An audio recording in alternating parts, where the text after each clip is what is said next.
বাদশা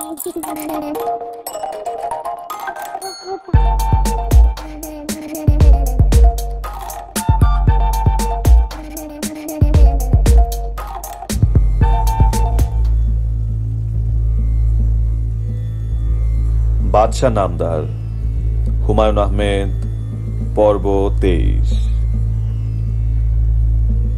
হাতে পায়ে শিকল বাঁধা অবস্থায় মির্জা কামরানকে প্রাসাদের এক প্রকোষ্ঠে রাখা হয়েছে। প্রকোষ্ঠের বাইরে অস্ত্রধারী সৈনিকরা পাহারায় আছে। সম্রাটের নির্দেশে জওহর মির্জা কামরানের কাছে এসেছে। জওহরকে বলা হয়েছে সে যেন কামরানকে শান্ত রাখার চেষ্টা করে। কামরান বললেন, তুমি কি আগে কখনো আমার নফর ছিলে? জওহর বলল, না জনাব, আমি সব সময়ই সম্রাটের আবদাবচি ছিলাম, এখনো আছি। কামরান বললেন, আমার কয়েকদিনের রোজা রাখা হয়নি, তুমি কি আমার হয়ে কাজা রোজা রাখতে পারবে? জওহর বলল, অবশ্যই পারব, তবে আপনার রোজা আপনারই রাখা উচিত। শিকলের কারণে আমি নামাজ পড়তে পারছি না, তুমি সম্রাটকে বলে আমার নামাজ পড়ার ব্যবস্থা করে দাও।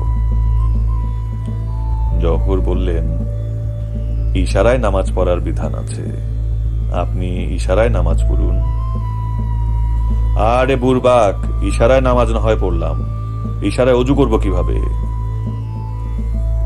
কঠিন দুঃসময়ে নামাজে অজু লাগে না। কামরান বললেন, তাও ঠিক, তুমি আমার বিষয়ে কি শুনেছ? আমার কি মৃত্যুদণ্ড হবে? আমি অতি তুচ্ছ একজন পানিবাহক, আমার সঙ্গে এই বিষয়ে কারোর কথা কেন হবে? তাও ঠিক। আচ্ছা শোনো, মির্জা আসকারীকে কি শাস্তি দেওয়া হয়েছে? আপনি তো জানেন তাকে কি শাস্তি দেওয়া হয়েছে। আমি কিছুই জানি না, আমাকে কিচ্ছু জানানো হয় না। জওহর বললেন, সম্রাট তাকে ক্ষমা করেছেন, নিজ খরচায় তাকে মক্কা পাঠানোর ব্যবস্থা করেছেন। মির্জা কামরান দীর্ঘ নিঃশ্বাস ফেলে বললেন, আবারও তোমার সম্রাট ভুল করলেন।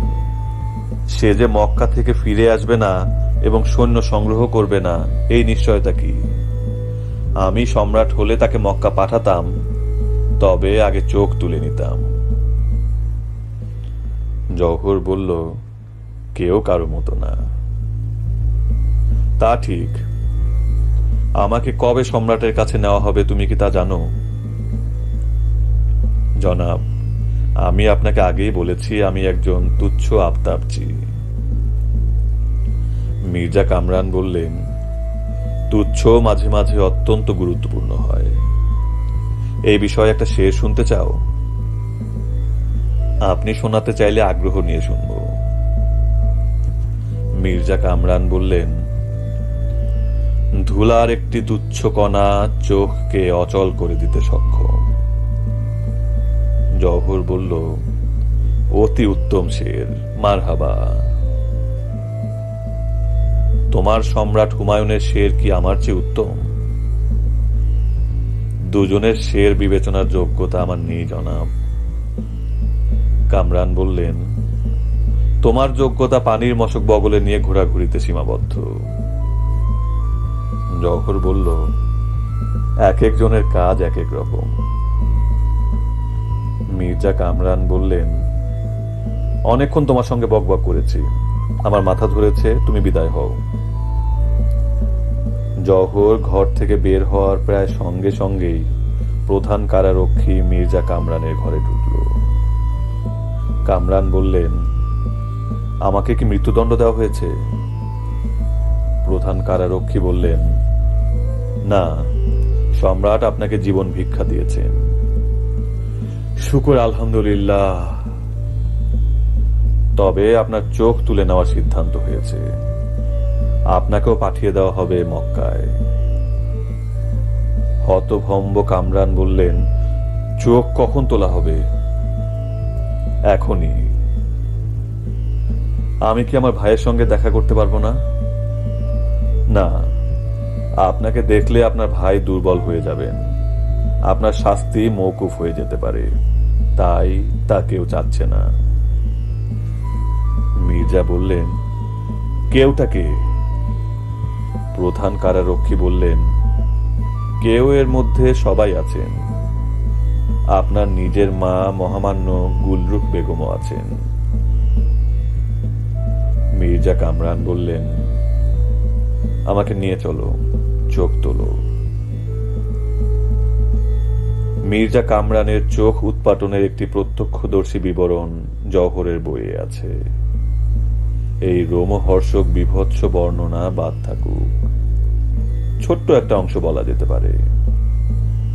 চোখ তোলার জন্য একজনকে চাকু হাতে মির্জা কামরানের হাঁটুর উপর বসতে হলো। কামরান তাকে ধমক দিয়ে বললেন, চোখ তুলতে এসেছো, চোখ তোলো, হাঁটুতে ব্যথা দিচ্ছ কেন বুরবাক? মক্কা যাওয়ার দিন কামরানের সঙ্গে হুমায়ুনের দেখা হলো। কামরান তার কৃতকর্মের জন্য ক্ষমা প্রার্থনা করলেন এবং নিজের একটি কবিতা আবৃত্তি করার অনুমতি প্রার্থনা করলেন।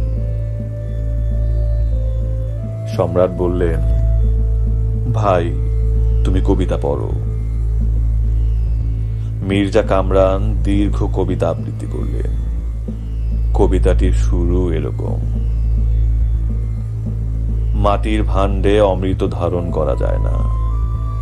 আমি মির্জা কামরান মাটির ভাণ্ড ছাড়া কিছু না। আমি গরল ধারণ করতে পারি, অমৃত কখনো না। হুমায়ুন স্বর্ণ ভাণ্ড, তিনি এ কারণেই হৃদয়ে অমৃত ধারণ করতে পেরেছেন। সম্রাট হুমায়ুন কবিতা শুনে শিশুদের মতো হাও মাও করে কাঁদলেন।